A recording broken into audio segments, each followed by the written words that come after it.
G'day guys, quick vid to follow up the one I just posted. So we noticed a slightly reduced flow through the Ingen over the factory airbox, number one. Number two, the tuner said it could have different camshafts in it. They've got radically different timing.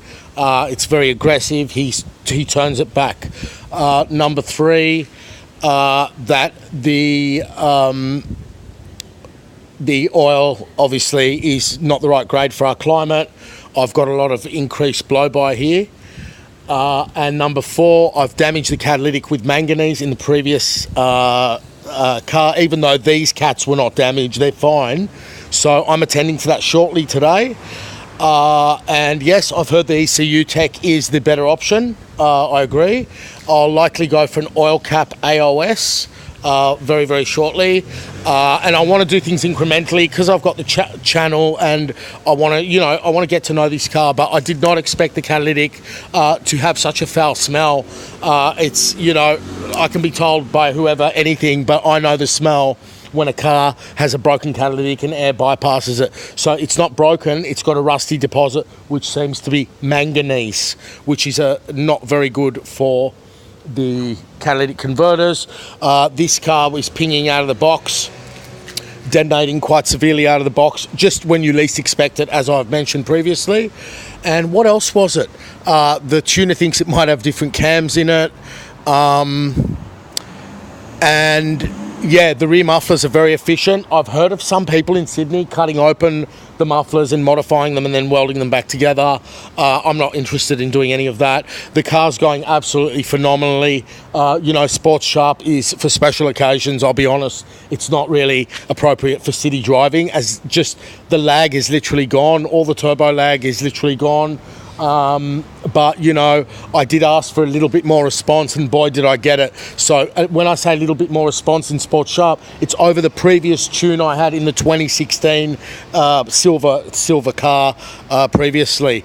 So was that it? There's just one more comment someone made that's what is it? Let me think. Just give me a second. It was more, just the heat soak of the engine. I woke up this morning half in a lucid dream about having a couple of one fan over there. The Mini R50 supercharged uses a fan to cool the whole exhaust area. Bring on the water injection, bring on some type of, better insulation of the intercooler and stuff like that, because the main thing's heat soak. But as I said, the seasons are now changing, so it's sort of going to be less of an issue. And these brakes are pretty much up to that sort of power increase. It's not something I thought about, so the bigger brakes are sort of more appropriate for the power increase. And that's the other brakes were limited. I mentioned a video about them fading on the way down to the snowy mountains with the kids and the luggage and the snowboards and the pod on the roof. What else is there? That's about it. Loving the steering. The tuner, without me saying it, he goes, doesn't this car drive more square? So he's like, doesn't the car drive more square? He said, he didn't say square, he said more like this. Lower fuel consumption. And as this other bloke said from the US, the back of the seat seems to lack lumbar and could be narrower, while the base is quite narrow at the moment for me. And in saying that, he was talking about cabin noise. I mean, as much as I love the rumble and the booming and, sort of having the appearance, when you decelerate, making the appearance like wah, wah, wah, wah, it can really get tiresome. So I'm being very, very careful with the exhaust system. But what do I want to do? I want to throw the NVIDIA out and just go a whole turbo back, 3-inch, with 2 catalytic converters and, an ECU tech tune. But it's not really practical or achievable at the moment for me to do that.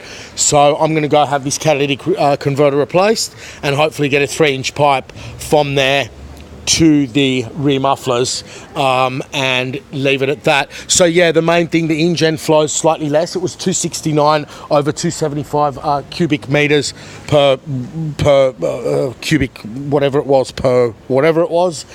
Sorry about the lack of details. And for the other blokes asking, I'm using 5:30. I just replied to a comment and I wrote 10:30. I meant 5:30, and I knew it's too thin for the car, but to actually pour the oil out of the intercooler, I'm not going to go in there now and show you the oil because I was going to make a video about it. But you know, to have a pool of oil that big, and that wasn't even, you know, the lot of it, and that would have easily nearly filled a cup 2/3 of the way. It's shocking. Once you ingest that oil, you detonate and can break your ringlands under the right conditions. It's slightly got a little bit more boost, but not, you know, nothing major. So we're running it, you know, at 150 kPa, which is sort of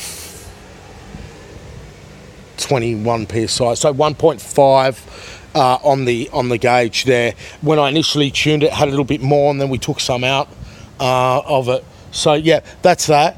Just so again, the Ingen is really sturdy and thick and sturdy, but it does attract a lot of heat. That flimsy factory plastic is there for a reason. Also, the tuner was saying the Ingen has this sort of, you know, it's going in there and going around. The factory one doesn't do that. And when I installed the Ingen, I looked at that, I thought, how can this give it more flow? He's saying the Ingen has worse flow than factory, and I'm pretty sure Brett Middleton might agree at MRT.